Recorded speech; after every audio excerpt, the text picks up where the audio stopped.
나의 곁에 오사 위로해 주시네. 환난이 닥쳐와서 어려움 당할 때 주님의 능력 입어 원수를 이기네. 그네가 내게 족하네. 그네가 족하네. 이 괴로운 세상 지날 때 그네가 족하네.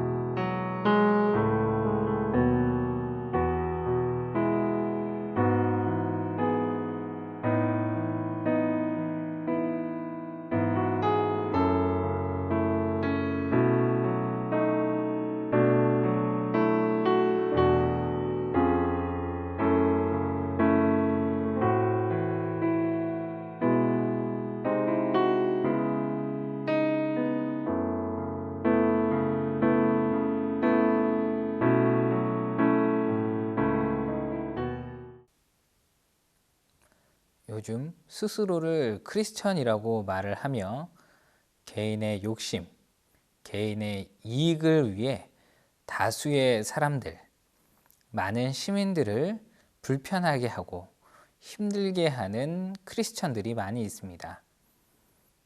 이런 크리스천들로 인해서 다수의 교회와 다수의 성도, 수많은 크리스천들이 많이 힘들어하고 많은 사람들로부터 지탄을 받으며 욕을 먹고 있기도 합니다.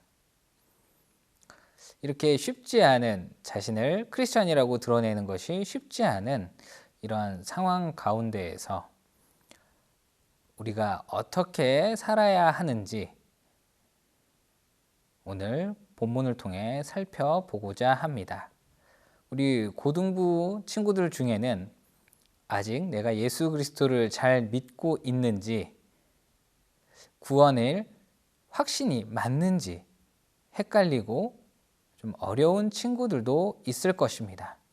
그러나 분명한 것은 자이든 타이든 간에 우리가 교회에 와서 예수님의 말씀을 듣는 것, 복음을 듣는 것, 그리고 예수 그리스도를 믿는 것, 그런 마음을 가지고 있다면 우리 모두 다 크리스천이라고 할 수 있을 것입니다. 스스로 조금 믿음이 약하고 흔들리고 헷갈릴 수는 있으나 말씀을 듣는 우리 고등부 친구들이 크리스천임을 기억하면서 요즘처럼 크리스천임을 나타내는 것이 힘든 이 시대, 우리가 어떻게 살아가야 될지 같이 살펴보고 생각해보는 시간 갖도록 하겠습니다. 오늘 본문이 적힌 마태복음 10장은 예수님께서 12 제자들을 부르셨고, 그리고 그들을 향해 제자의 삶을 어떻게 살아가야 되는지, 어떤 삶을 살게 되는지, 그리고 세상과 어떻게 구별되는지 말씀하셨고, 그것을 기록하여 적은 것이 마태복음 10장입니다. 그리고 예수 그리스도를 믿는다고 하면 이 예수 그리스도를 믿고 따르는 제자의 길, 이 제자도의 삶을 산다고 하면 분명히 찾아오는 것이 바로 고난이라고 마태복음 10장은 기록하고 있습니다. 예수 그리스도를 믿는다는 이유 하나만으로, 예수 그리스도의 제자라는 이유로 이 고난이 찾아오는데, 이 고난은 우리가 예수님의 제자의 길, 크리스천의 삶을 살고 있는 증거라고 이야기합니다. 그 중에 마태복음 10장 16절에는 보라 내가 너희들을 보냄이 양을 이리 가운데로 보냄과 같도다. 그러므로 너희는 뱀같이 지혜롭고 비둘기같이 순결하라 말씀합니다. 우리가 고난을 받을 것을 앞서 예수님께서는 우리를 이리, 즉 늑대들 가운데 보내는 양 같다라고 말씀하십니다. 양은 어떤 존재입니까? 아무런 방어 수단, 자신을 잡아먹으려는 동물들로부터 자신을 방어할 수 있는 수단을 아무것도 가지지 못한 존재가 양입니다. 많은 동물들이 포식자, 자신을 잡아먹으려는 동물들을 대항하는 공격 수단을 갖고 있지만 이 양이라는 동물만큼은 아무런 공격 수단이 없는 그런 동물입니다. 그런 동물이, 그런 양이 늑대 사이에 있다라고 말씀합니다. 즉, 세상이라는 이 늑대 앞에서 쉽게 잡아먹힐 수 있고 넘어지고 쓰러지고 무기력해질 수 있다라는 것입니다. 그런 상황 가운데 예수님께서는 제자들에게 뱀같이 지혜롭고 비둘기처럼 순결하라 말씀합니다. 우리가 세상의 거센 유혹 가운데 서 있고 세상이라는 큰 그 곳 안에 우리는 너무나 무기력하고 힘없고 나약한 존재지만 그 가운데에서 뱀같이 지혜로우라 말씀합니다. 이 뱀이라는 동물은 상황과 그리고 모든 것들을 파악하는 데 있어서 되게 조심스러운 동물입니다. 함부로 덤비는 것이 아니고 자신이 포식자가 등장했을 경우에는 재빨리 도망치기도 하고 온몸을 통하여 상대방을 파악하는 동물입니다. 신중하고 그리고 항상 조심성이 있고 주변을 살피는 이 뱀과 같이 지혜로우라 말씀합니다. 그리고 예수님께서는 또한 비둘기처럼 순결하라 라고 말씀을 합니다. 우리가 깨끗하여 주님 앞에 온전히 서야 된다라고 말씀하시는 겁니다. 요즘 길거리에서 보는 그런 비둘기는 색색깔 이런 색상을 띠고 있지만 예수님 당시에 그런 비둘기들은 아주 하얀 깨끗한 비둘기를 사용해서 주님 앞에 제사를 드렸습니다. 그런 하얀 비둘기와 같이 흠없고 깨끗한 비둘기와 같이 정결하고 순결하라 말씀하시는 예수님. 그리고 우리가 그런 삶을 살 때 우리가 편안하게 사는 것이 아니고 우리가 고난을 당한다고 말씀을 합니다. 마태복음 10장 17절에는 우리가 공회 앞에 넘겨지겠고 우리가 회당 앞에서 채찍질을 당한다라고 말씀을 합니다. 우리가 많은 사람들 앞에 서게 될 것이고 우리가 복음을 들었다는 그 이유만으로 예수 그리스도를 믿는다는 그 이유만으로 많은 사람들에게 채찍질을 당한다는 것입니다. 즉 고난을 받고 힘겨운 삶을 살아가게 된다라고 예수님은 제자들에게 말씀을 하셨습니다. 그처럼 우리가 고난 가운데 힘겨움 가운데 있지만 22절에는 그 끝에는 고난의 끝에는 구원이 있다라고 말씀을 하고 있습니다. 우리가 복음을 끝까지 포기하지 않고 고난을 이겨낸다면 예수 그리스도께서 우리를 구원하신다라는 말씀이십니다. 그렇게 이 고난을 통해서 우리가 예수 그리스도의 제자임을 그리고 예수 그리스도의 제자의 삶을 살아가고 있다는 것을 깨닫게 된다라는 것입니다.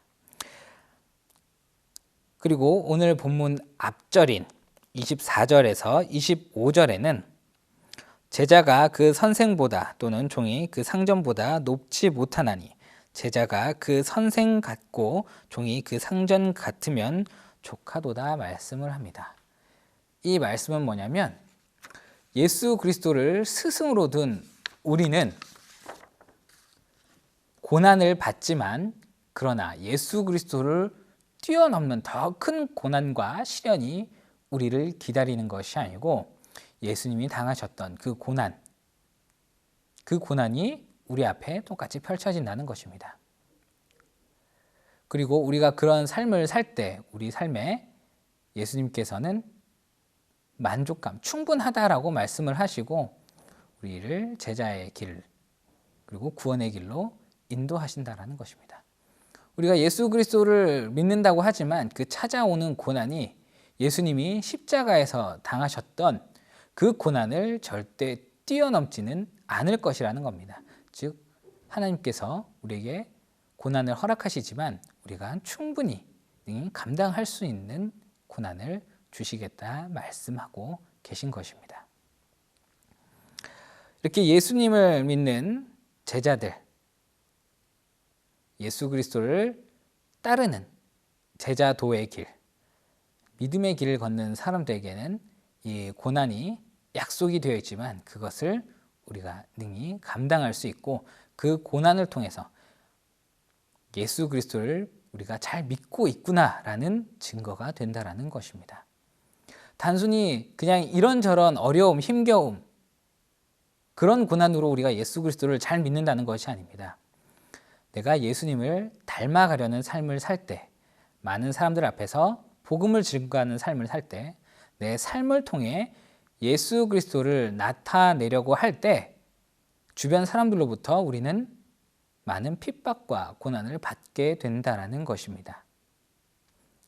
그랬을 때 우리 삶을 통해 예수 그리스도가 드러나고 나타나고 그 고난을 통해 우리가 진정한 예수님의 제자, 작은 예수 그리스도, 크리스천임을 우리가 더욱 분명히 알게 된다는 것입니다.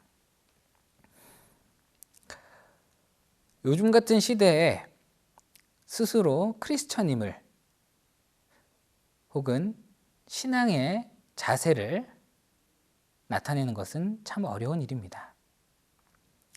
왠지 기도를 하고 밥을 먹으면 눈치가 보이고 다른 사람들로부터 질타를 받을 것 같고 성경책을 들고 다니거나 찬송가를 들으면 손가락질 당하거나 다른 사람들로부터 욕을 먹을 것 같은 그런 불안감, 어려움과 힘겨움이 있을 것입니다. 그럼에도 불구하고 우리가 말씀대로 살려고 노력할 때 하나님과 소통하고 기도하고 말씀을 통해 주님 앞에 나아가는 그런 삶을 살 때 우리는 온전한 예수 그리스도의 제자가 된다라는 것입니다. 그리고 오늘 본문 26절에는 세상이 두려워 복음을 부인하지 말라고 말씀을 합니다. 우리가 복음을 증거하는 그 삶을 두려워할 필요가 없다라는 것입니다. 혹은 우리가 남들의 시선, 남들의 눈치로 우리가 스스로 크리스천임을 숨기고 그렇게 살아가는 삶을 살 때 예수님께서는 우리의 그런 모습이 하나님 앞에 섰을 때 다 드러나게 될 것이라고 26절은 말씀하고 있습니다.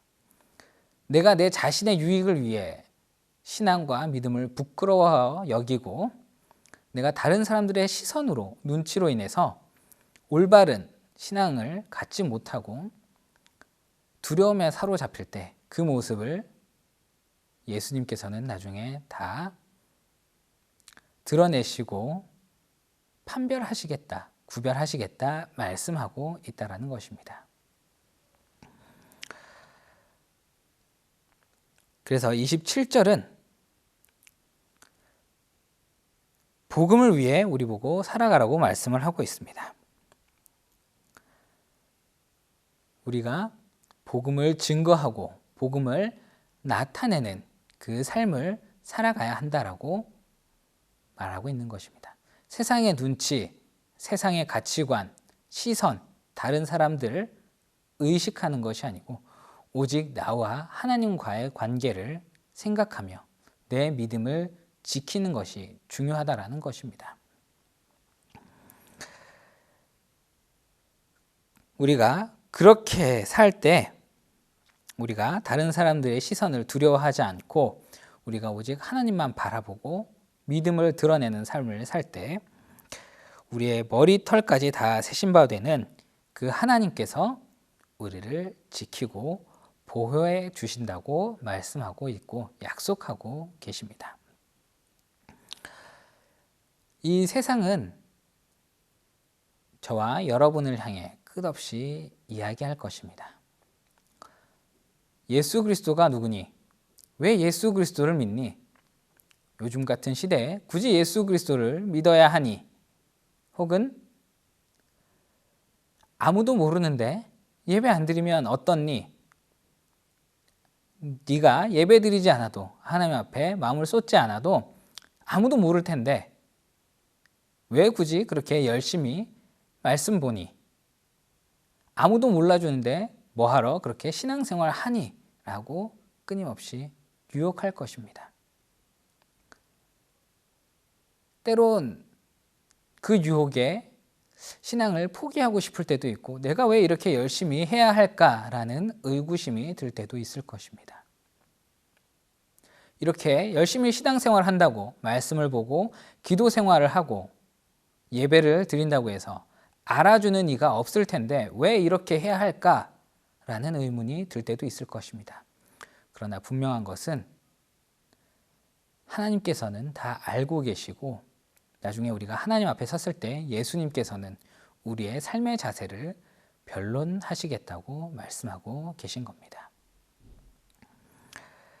그래서 우리가 세상에 복음을 들고 나아가야 하고 누가 알아주든 알아주지 않든 고난 가운데 있든 고난 가운데 있지 않든 우리가 말씀대로 살아가야 하는 이유라는 것입니다. 그리고 우리가 그 고난 가운데 그리고 그 힘겨움 가운데 우리가 복음을 끝까지 지켰을 때 하나님께서는 우리에게 상을 주시겠다 약속하고 계십니다.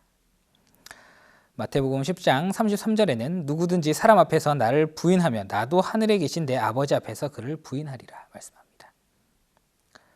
내가 예수 그리스도 없는 삶을 살았을 때에는 내가 하나님 앞에 섰을 때 예수님께서 나를 모른다라고 말씀하시겠다는 것입니다.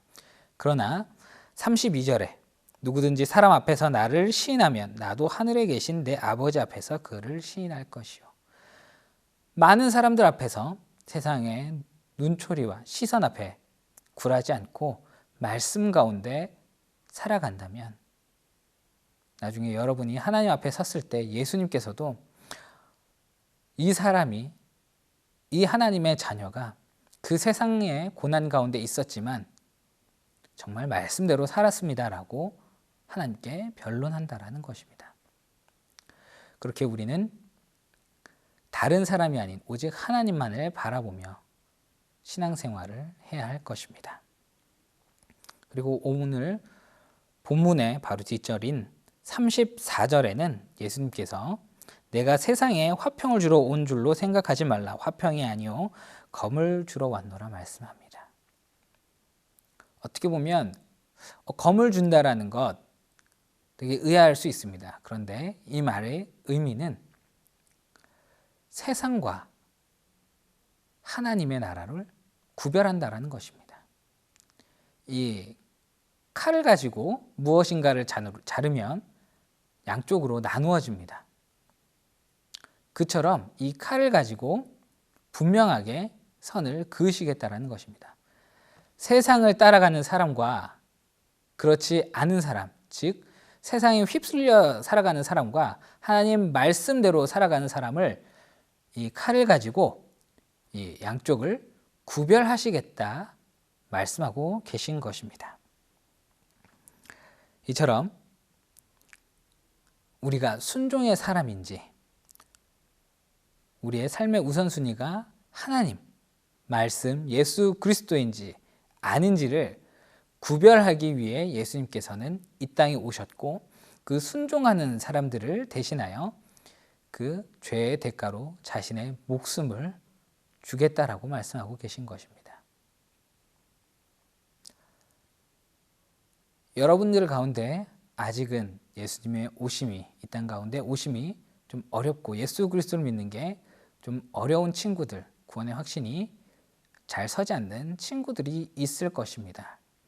그러나 여러분들이 예수 그리스도를 나타내고자 하는 삶을 살 때 진정 고난이 온다면 여러분들은 온전히 예수 그리스도를 잘 믿고 있는 친구들일 것입니다. 여러분들이 신앙생활을 하려고 할 때, 말씀을 보고 기도하려고 할 때 누군가 어떤 상황이 여러분들을 계속 방해하려고 한다면 여러분들은 열심히 신앙생활을 잘 하고 있다라는 것입니다. 그렇게 여러분들의 마음을 흔들고 신앙을 흔드는 것, 그런 고난 가운데에서도 끝까지 예수님에 대한 마음, 신령과 진정으로 하나님을 찬양하는 그 마음 잃지 않고 주님께 순종함으로 정말 주님만 바라보고 나아감으로 주님이 주시는 지혜로 그런 고난을 잘 극복하여 주님의 상을 받는, 주님께 칭찬을 듣는 우리 고등부 여러분들 되시기를 주님의 이름으로 축복합니다. 기도하겠습니다. 사랑의 하나님 감사합니다. 참 요즘처럼 예수 그리스도를 믿는다고 하면, 교회를 간다고 하면 세상의 눈초리 가운데 많은 사람들의 핍박 가운데 서게 됩니다. 그러나 그럼에도 불구하고 우리가 복음을 포기하는 것이 아니고 온전히 더욱더 주님을 바라보고 마음을 주님께만 쏟고 주님을 향해 나아감으로 주님을 예배하고 찬양하는 고등부 될 수 있도록 주님 붙잡아 주시옵소서. 그리고 그 고난 가운데, 어려움과 힘겨움 가운데 주님 지혜와 능력을 주셔서 온전히 주님 바라보게 하시고 우리의 신앙을 아무도 몰라준다 할지라도 모든 것 아시는 그 하나님을 기억함으로 모든 상황 속에서 주님만 바라보는 우리 고등부 학생들 될 수 있도록 인도하여 주시옵소서. 지혜와 명철과 능력, 건강 더하셔서 모든 상황 가운데 주님만 바라보는 고등부 되게 하여 주심을 믿고 감사드립니다. 함께 하심을 믿고 감사드리며 예수 그리스도 이름으로 기도드립니다. 아멘.